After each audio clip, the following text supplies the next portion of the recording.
Welcome in, team. We got plenty to discuss here for our big buy, hold, risk it, and sell for round 21 in fantasy. And we will get Matt on, I think, later this afternoon. We'll talk a little bit about his team strategy, all these types of things in that video. So I wanted to focus on all the players in this one. And hopefully then you've got a little bit of a snippet on all of them. And then you can help make your decisions and base that around strategy and all that we talk about across the next few days with Scoop as well.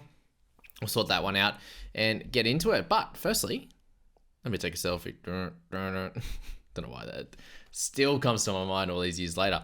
Anywho, Cleary, 8.1% brought in. That's expected, but it's a lot. That means he is up to 24%. There you go. Hammer's at 2.27. Casey McLean is at 2.24. Tommy Turbo at over 2% as well. So looks like lots of people are making trades this week.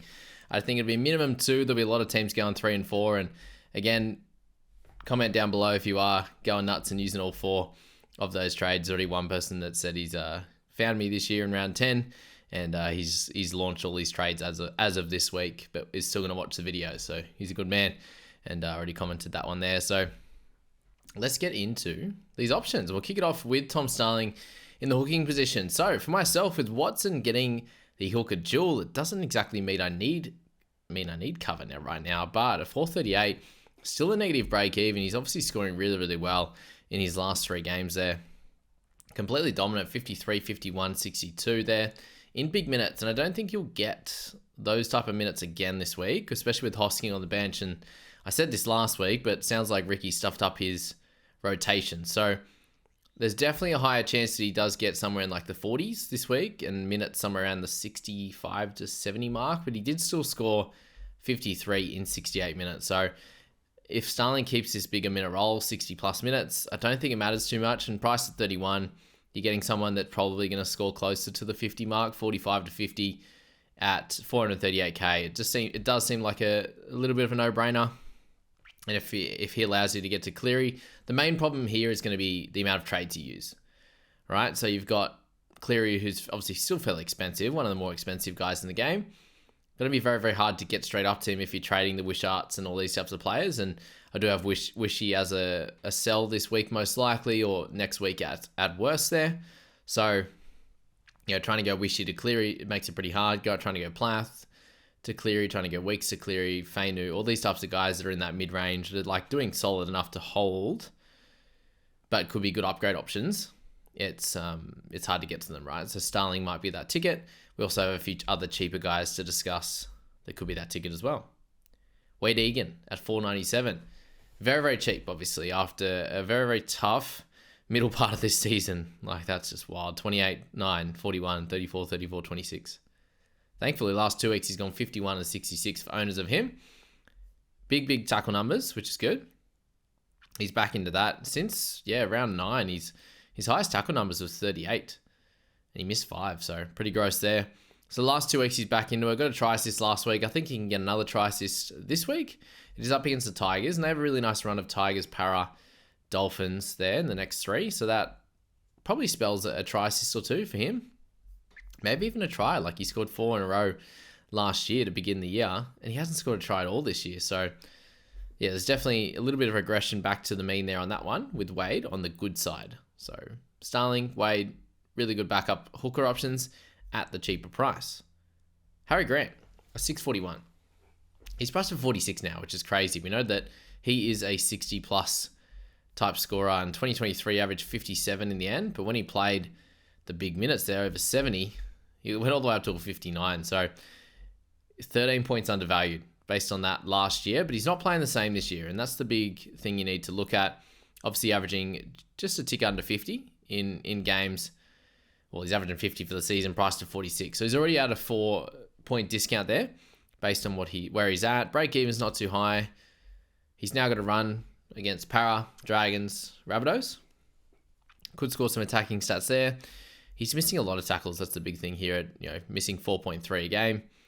Errors a game at 0.8. So, penalties at 0.8 as well. So he's just had a big increase on that front, which is, a little bit frustrating, obviously.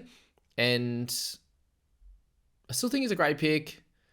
Do you go for him? Do you go for like Connor Watson at 100k more expensive? Do you go for Reed Marnie? these are all the questions, but we haven't spoken about Harry too much, and now is the time that you can pick him up. At 641, I think you can definitely do worse. There's a decent chance he rests in one of these games coming up before the final series, so keep that in mind as well. But a really solid one to pick up, as always. Isaiah Yeo, speaking of solid, he's well underpriced from his average of the season. 6 points undervalued based on what he's averaged this year, which is great because you look at these last bunch of games, there's some lower minute games in around Origin, and we know that he's going to go likely back to 80 or close to it this week. He hasn't scored over 61 since round 11, where he got 67, and there was so many more games he'd get up near the 70 mark, and that's why he's obviously priced down a little bit. So at 774k, you're getting an undervalued guy that may get a rest in the last round. I think it's pretty likely, but up until then, you get a guy that's going to average 61 most likely. So there you go. Pretty simple one to pick up there this week. Payne Haas at 820, so he's 50k more expensive than that of Isaiah Yeo, and he has one bye left as well. So I think they both likely miss one game for the rest of the season. Haas is priced a little bit higher. You know he definitely is going to miss a game, whereas Yeo, you're not sure. Do you think that Haas will average 61-10 the year? I think so. You'll have games at a 70s. He'll have game in a 53 like he did last week. Back and forth like that, you'll see him end up in a similar spot to that of Isaiah Yeo. Maybe, with round 27, he'll be playing that one. We know that in that round 24, when they have their bye there, there's a good chance you can cover that position, right? Whereas in round 27, you might find it a little bit difficult to actually cover. So maybe that's where Haas is a better pick, just based on that final round, whereas you can still get 18 or 19 on the park, at least 17 anyway, in that week that he has a bye in round 24. So keep that in mind for Payne Haas. Josh Curran, 609k for him. Obviously has the duel, which is great too, and had a cracker last week with a 57. Big minutes for him in that one last week. Picked up a 76 in the game before in the 56 minutes, and I do expect him to be in the mid to high 60s from here on. That sort of 66 to 70 range. He's played a few games of 66 this year. That was his highest of the year at 72, and no wonder he scored well. Obviously had a couple of penalties in there and a couple of errors with 3 missed tackles. So, he has a little bit of room to clean that up, probably get an extra tackle break, maybe an offload. He got 4 last week and take away that try. So the 57 seems fairly repeatable for someone at 609k. I think he's a really, really solid pick this week, and priced at 44, I think he'll average in the 50s and be worth it in both those positions, and will play every single game from here until the end of the season. So that's something to note and to be very interested in if you could potentially do it this week in your side. So I've got a little bit in my head that I could potentially go not jump on Cleary this week. Controversial, I know. And thanks to Liam, who's come in 30th or something overall in the private group there. Just mentioned he's potentially looking at going for Fogs instead, just for the fact that he's obviously a lot cheaper. And like if I looked at my side, for example, I'd have to go downgrade with Starling to be able to get Cleary. I could also just go to Fogarty in one trade. He averages 60 in games where he plays the full one this year, 60 or 62. And I could go for Fogarty and Curran. And you look at that and you go, okay, there's no resting risk really for Curran. There's no resting risk for Fogarty either. So if they get to play every single one of these games, and we're getting low on trades, how important is that going to be in the back end? And that's something that I noted in the preseason or in the postseason when I went through my team. Noted in, at the start of this bye period, is that coming out of this, actually no, the back end of the bye period, coming out of this, you need to get guys in your team that are going to play the rest of the year, because the last thing you want is restings. You want guys that are fairly good with injuries, obviously, as well. And we know that, Starling, for example, has a risk of losing his spot. We know Cleary has a risk of injury right now and a risk of resting. So there's definitely different options. And if you think the guys can average really well, it's more just like, do you want that captaincy upside with Cleary, right? That's probably the big thing that you'd miss out on if you went for a different route. So that's just something, I'm looking at in my team. Not heavily considering it, but I could get Curran and Fogarty instead of Starling and Cleary. So outside of like the captaincy risk, I think it could work well if I had another guy like Hines, if I had Hines in there already or something like that could get the sort of 70s, 80s, 90s, then I think it would make more sense. But not having that great captaincy option is a little bit tough this week. So Walker at 532. Price at 38 now. It's getting up higher, but we have seen the last 2 weeks for him, 62, both of those on the trot. We know that in the games before, he's a bit low in the 30s, and that was kind of the worry. But yeah, if he's going to have try assist line breaks, of course he's going to do well. 150 metres in there, 41 tackles. So highest tackle numbers of the year. I definitely think that can continue. Probably not against the Tigers, tackle numbers wise, but maybe able to get some attacking stats and be a solid guy at 532. That'll really work for your side. Adam Blake at 700k. All right. What do we got? Oh, NL Physio reposted. Dolphins NRL. Top 30 squad officially Fuller. Good on him. He absolutely deserves that. I don't know why he hasn't been. Oh, and then the post is deleted. Cool. Don't know if that's true then. Scratch that.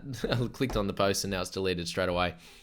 It just got posted. Anyway, Adam Blake is 700k. Absolute superstar, right? Averaging 56 for the year, priced at 50. So you get him at a discount. Does miss round 27 definitely, but expect big minutes going forward with the fact that Tohu Harris is gone. Walker's playing big minutes in that 13 role, but they're going to need Adam on the park doing good things to score really well. All right. That's cool. Now he's just posted again. I know, it's official. The run of Q Cup All-Stars continues. Second coming of Aaron Barber. How good. Top 30 squad officially Fuller. Good on him. Deserves it. Upgraded. Hopefully he can get a spot in that side across the next few seasons. Adam Blake, great. Just had a little bit of a lull. He's back, 65 and 75. Picked up a try last week. It's been a little bit. Been 6 weeks since he scored one, so great to have him back on the board there. And at 700k, price to 50. Can't go wrong with Adam Blake. Mitchy Barnett, 860k now is wild. He's priced at 61. So he's priced way higher than Isaiah Yeo. He's priced higher than Payne Haas, which just feels crazy to me. He still has a buy left. He's definitely at around 27. Dual position helps as well, but he's just gone an absolute tear the last few weeks, right? 64, 68, 75, 110, 66. He could definitely continue doing it, but stats usually say that he's going to come back to the mean, and that's going to be the same for the other boys, and you get them at a cheaper price. So keep that in mind when you're looking at those type of players. Keon Koloamatangi. 778 for Keon. Obviously, he's going to play the rest of the year, which is still good. He's got one more game, definitely at massive minutes, and he might drop a little bit and get a bit of a rest. So price of 56, you're getting him at the same price as Isaiah Yeo. The main difference here is that Keon's definitely going to play every game. Isaiah Yeo maybe get a rest, but I do think Isaiah probably outscores him for the remainder of the season, even though Keon's been absolutely crushing in recent history. And of course, I didn't realize that I bought him for his lowest score in the last month, of course. But yeah, that's how it goes. So still a really solid buy, but might be better options for you. All right, let's go to Felice Kafusi at 402k. He's got the edge and mid dual. I may have missed a couple of guys, but I've also got a tremendously long list here. But Felice at 402k, he's going to start on the edge there for the rest of the season. And we know that when he plays on the edge, when he gets good minutes, just to say over 60 minutes, he's got so many games across his career. He's a 41 average in 78 minutes. Over 2024 here, you see him play big minutes round 1, 2, 4, and 20. He's got a 42, 54, 48, and 33. So rounding out to that, pretty much that same average in the low 40s. So that's expected. There will be 30s in his game. There will be these types of games, but price at 29. The 30s will be like mid to high 30s, and he'll have 40s and 50s in there as well. Plays every game for the rest of the season. Really solid cash down, for sure. Ruben Cotter, had to fit him in there as well at 750k. He's just playing great in recent history. So when he's been able to play these big minutes, he obviously had the random kind of lower ones in that round 11. That one hurt, but in his last few games, he's gone 65, 76, and 64. So a little bit of recency bias for myself. He is fairly expensive because of that last 3 weeks, but I do think that he can continue doing that. The main issue here is the fact that he misses 1 week in round 25. So maybe, again, you just go for Isaiah Yeo. Just wanted to talk about him, though, because I think he's been great, and I'm loving having him on my side. Jack Howarth. Alrighty. So he's got a negative break-even, obviously, at 371. He got the dual as well, edge in the center, and his last few games have been terrific. 45, 32, 34, and 60 there. And one of those, that 32 game, he only had 60 minutes. So if he can play anything like he did on the weekend against the Roosters side, He now comes up against Para, Dragons, and Bunny. So I think he can score great. And if you want to cash down this week, that should have the spot for the rest of the year, should play every game, I think, too. I can't see him getting rested unless he cops a niggle or something like that. I think he's great. So pick up Jack Howarth pretty comfortably here at 371k. If he's the easy downgrade guy to get up to Cleary, awesome. Go for it. Angus Crichton, still one of the premier edges in our game right now in fantasy. Obviously in the real NRL, not the fake stuff. He's great. 752k, price a tick under where he's averaged for the year. So they say giving him rest, don't they? Strangely enough. So 2024, pretty much 80 every game, apart from that first two, which is wild. But, you know, when we've got him priced at 54, averaging 55.7, that's before you take into account the fact that he played those first couple of games off the bench, which means he has a 62.7 average across the season. And yeah, it's something where you can easily overlook that, and I have in the past as well.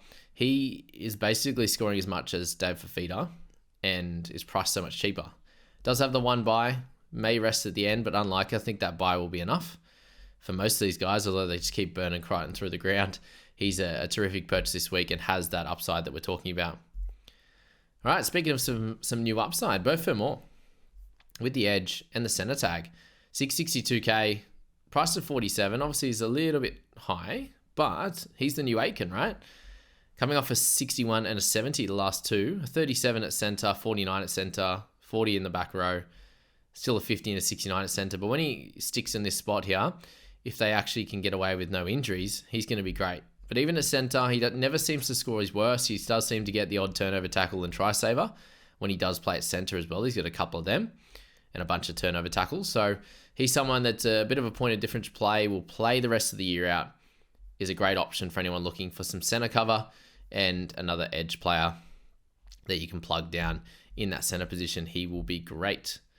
Speaking of great players, Jacob Preston, he's priced at 49, average 50 for the year. He's obviously had some interchange games as well. So in games where he's had over 60 minutes, let's just say there, 60 minutes, he averages 53.7, and that's in 69 minutes. So you can definitely expect 69 minutes, so a little bit underpriced, and also is someone that will play the entirety of the season. Good stuff for him. A few people are picking up Harry Hayes, so I wanted to focus on him a little bit at 240k. He's the cheapest fella on this list that we'll be talking about. Center and edge duel, 31 minutes for 29 points. This last week, he got a cool turnover tackle as well, but worked hard with 26 tackles, 78 meters gained. He's the new addition now that Max King is out. So he's getting some more minutes there, and he looked really good, and I think he'll be someone that people, will flock to get that downgrade at 240k. Should be a really solid pick up this week. Hudson Young, 711k. Just want to touch on him as well. He was in the very low new ownership category, but 51 he's priced at. He's been a bit up and down this year, but obviously, 43, 50, and 41, but then a 92. So if you think that the Fogarty's going to make a difference, obviously he didn't at the start of the season. Like, he scored pretty poorly. Then had a couple of good games, obviously, in that section. Scored a double and got 79. So really has to score multiple tries to really hit past the 50 mark. So it's probably a pass from me.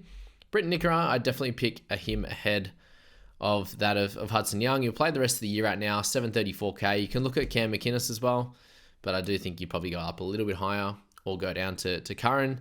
You could look at Randall this week as well. He wasn't someone mentioned, but dual position as well. If you want that in the high 500s as well, he's solid this week without being a spectacular buy anymore. With how cheap, obviously him and Curran both going up a bit. His role probably likely to diminish a little bit. So Curran's on the up, Randall's like staying steady.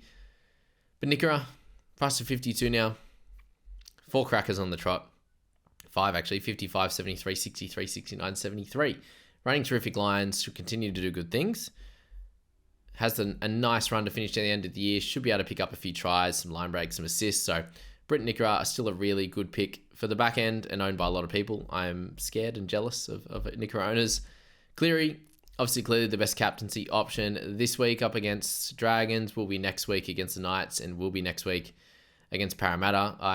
yeah, I don't think I can avoid that now. I just check, you just confirm that run when you get other ideas in your head, and then you look back and you go, oh God, Dragons, Knights, Parramatta, Melbourne, Canberra, Bunnies, and then you might rest against the Titans. So expect him to be every week from here on in. We haven't got the ton yet. The ton will come, and the ton will burn us, that's for sure. There is obviously still the talk that Luai is going to split some kicking and obviously a lot of the playmaking duties. So just keep that in mind. He's not playing with Schneider as of last week. Yeah, that he was last week, coming into this week, but still a cracking guy to have on your side. And his comparison, if you already have Cleary, I do think Jamal Fogarty is a terrific one. You've got Matt Burton as well in the half position. That works well. But Fogarty priced at 52. That 20 really kills him. But when he plays the big minutes this year, he's up over 60, which is great. So you look at the scores there, 56, 58, 62, 63, a 42 against the Eels, surprisingly, 82 against the Titans, the 20 injury game, and the 62 last week. So a really, really good guy to look at. Obviously, he had lower kick meters in those issue games. 476 was a little bit low, surprisingly, for him, with him being a 500-plus guy, and 254 in that first half of footy against the Broncos. So he's a guy that's going to be really consistent, has a pretty good run to end the year. Definitely a really good option. All right, Braden Trindle at 507. If you did want to spend a little bit less, then Trindle is your guy. Priced at 36. He's averaged that for the year, actually, in the end, so it's all in line on that one. But the big thing for him is what happens when he plays the halfback position. So, halfback, when he's in control, 39, 48, and 73 are his 3 games this year. So, expect scores to range anywhere in that position there. And then 5'8" is obviously nowhere near as good. So, at halfback is what you want to see.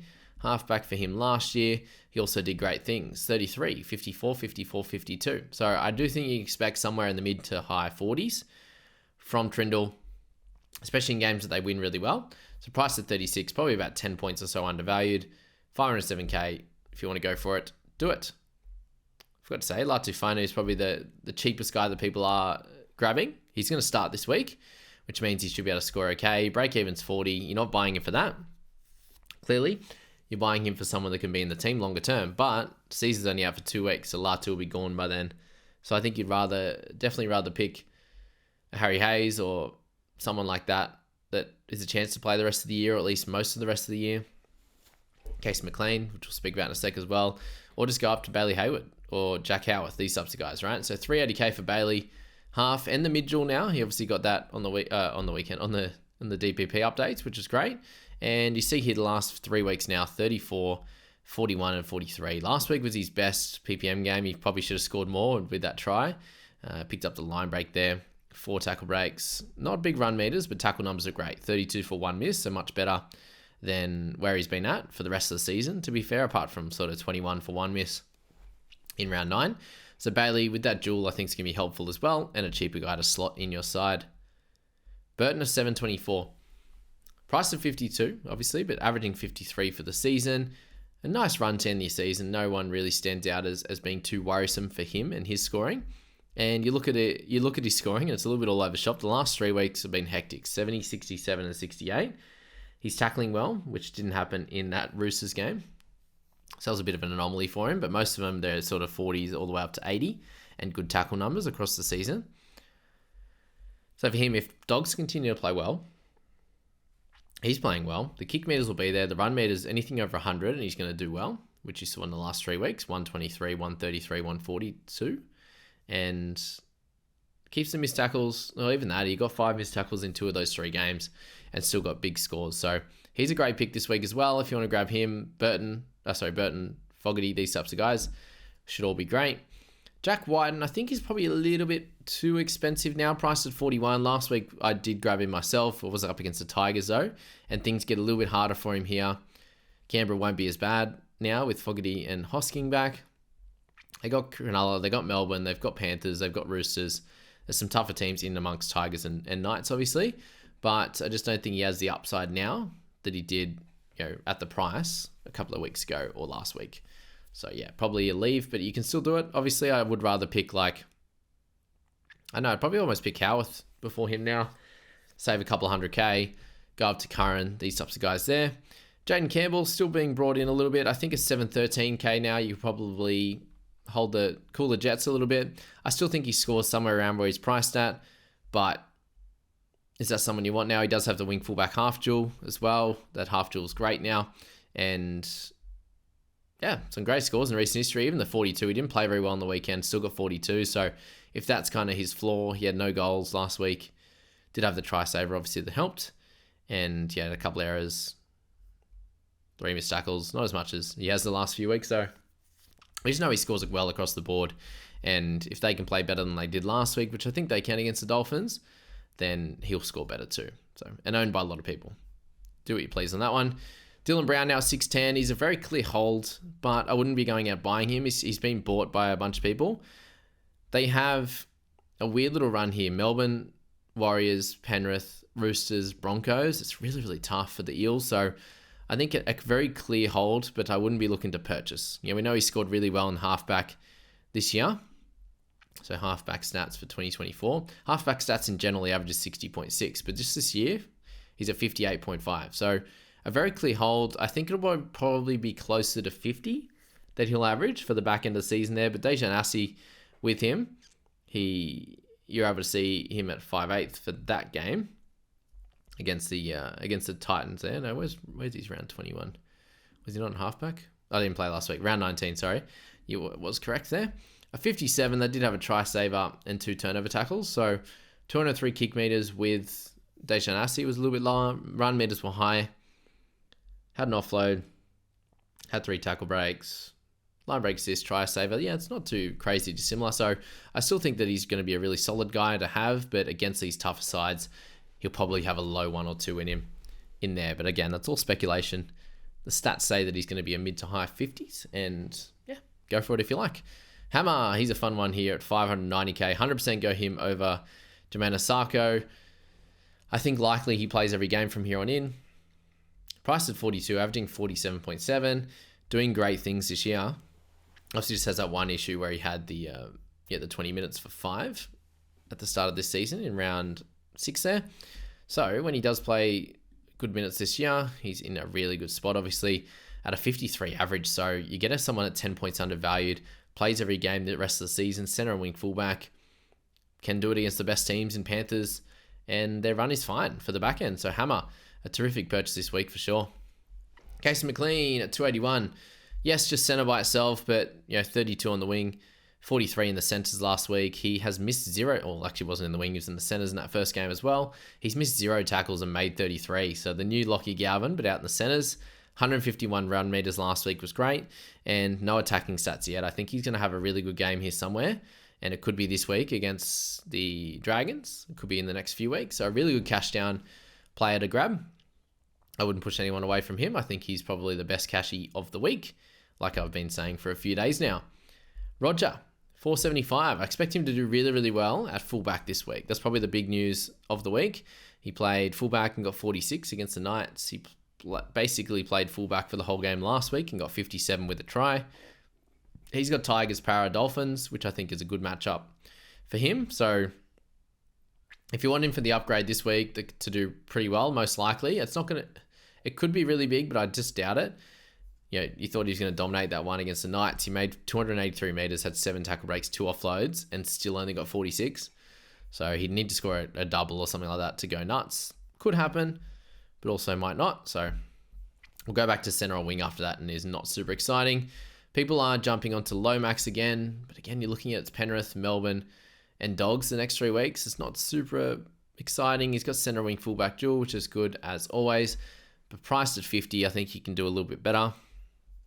He did score a triple against the Tigers, but outside of that, he's got 25 in his game. He's got a 53, a 42, a 38, 32 all in the last 7 weeks with that 50 as well. So I think he can do a little bit better.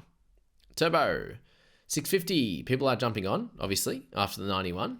His first time in a good while there since round 12 last year. Yeah, round 12 last year, he got 105 and absolutely dominated there with a try assist and 3 tries. Is that right? Try assist? Yeah. Try assist and 3 tries. So he hasn't done that since. Round 3 last year, he got a 70 and then got the 91 against the Titans this week with 2 tries, 2 try savers, 3 try assists. Don't expect it to happen against the Roosters, but following that bye, I think he's probably a good fun purchase from Canberra, Warriors, Tigers, Dogs, and Cronulla. And I don't think he has the ability to be able to rest. So Tommy, a really good purchase in that week there. You could get him this week, but I would suggest if you didn't get him last week, wait another week, 2 weeks, and get him after that. Reece Walsh, 710k, price of 51, scoring just exactly like that. Last 3 games for him, he's gone 63, 76, 57, with 2 tries there, 4 try assists, and 1 goal. Obviously doesn't get the goal kicking anymore, unfortunately, with Reynolds back, but he does score great with Reynolds. So you saw at the beginning of the year, he went 54, 63, 34 in return, but we'll forgive that one, 73, 64. Had a low one against the Roosters, obviously, and then he's gone good all the way since then with that 48, 63, 76, and 57. So again, not one of those guys that has the tremendous ceiling, but someone that should be able to score in the 50s, I think, pretty regularly for the back end of the season with the solid enough run they have, and just has 1 more bye remaining. Xavier Savage, the other cash out of the week, 292k, ad wing fullback. It was pointed out last week that he scores much better with Jamal Fogarty, and that's just mainly, I think, because the team does better. So he sat on the same wing after changing earlier in the season and picked up a solid score, obviously, but don't expect the world from him. Scored a try. Yes, no line break, but scored a try and had good run meters, good tackle breaks. Only 1 missed tackle, making 8 for just a 41. So he's not going to be someone you want to play on a week-to-week basis, especially against some of these harder teams. But against Rabbitohs, probably can get away with playing him this week. Jack Bostock, 433k. Alrighty, he's a bit of a fun one, obviously. Not the worst little run. Roosters next week. Could still do okay. Sometimes you just have good scores against some of these type of teams. But he's gone 40, 64, and 60 in 3 of his last 4. Obviously had the head knock game in round 16, and did have a little bit of a lull of games in the middle of that when Osako was scoring well, and they've gone back to that left wing where Bostock is. So definitely a fun little pod play if you wanted to. They could score well over the next bunch of weeks, but could also have a bit of a tough time of it, like you did in that middle of the middle rounds of the season. So up to you on that one. Just a bit of a different play. Maxi Plath, 630k. Weeks, all these types of guys you can hold, can sell. All the guys I mentioned at the start. So Maxi, I do think that he'll have a better game than what he had on the weekend. Like, he had 8 missed tackles. The worst he'd had before that was 6, and he picked up 46 points in that one. And the other one, it was a 4 missed tackle game, but he made 53. So I think he'll go back to being better. The game against the Dragons in round 17, he had 55 tackles for 1. Last week was fine, 38 tackles for 2. But the main issue here is there's just no running in the 9 position. So we are relying on him getting out dummy half a bit, which is unlikely to happen. Hopefully he does move back to 13 in the next few weeks. So I'm just hoping he does well here. Otherwise, we are going to see him go down a decent amount in cash if he keeps going 30s, and really someone that's being painful for us to own at that 16th, 17th scorer of your week. Not super exciting, but dual position probably goes back to 13 eventually. We hope anyway. So I think he's easy to hold. Got Fainu in there at 544 as well. And as I said, Wishy you could sell this week. Munster's likely to be back this week or next at worst, and he'll be at 6, and Wishy will be back at 14. But Fainu at 544, price at 39. He's in a spot there, I think, to stick with that position where he's at. So, he had a bunch of games that started the year off the interchange bench where he did some good things. I wouldn't mind that 54 that he had in round 1 off the interchange bench. But when he plays in the second row for decent minutes there, over 60 across his career there, he is a 42.3 average, and that includes that 1 game in 2023. So a really solid guy to have. His price lower than where his average is for the season. He's owned by a lot of people. He's dual position. Just misses 1 game in 26, which you can cover if you just have him and Galvin. So it's fine to own.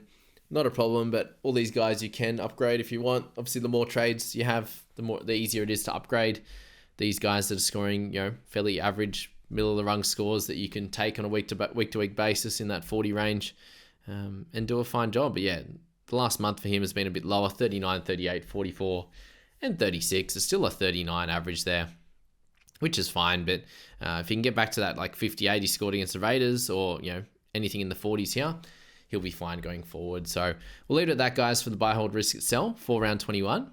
I hope that was helpful for you guys, and working out what you might want to do with your trades this week. And we'll obviously get into strategy and Matt's plans, Scoop's plans, and get your questions in there as well on YouTube, and I'll answer them on Friday morning. We have a little bit extra time over the next bunch of days to get content out, which is great.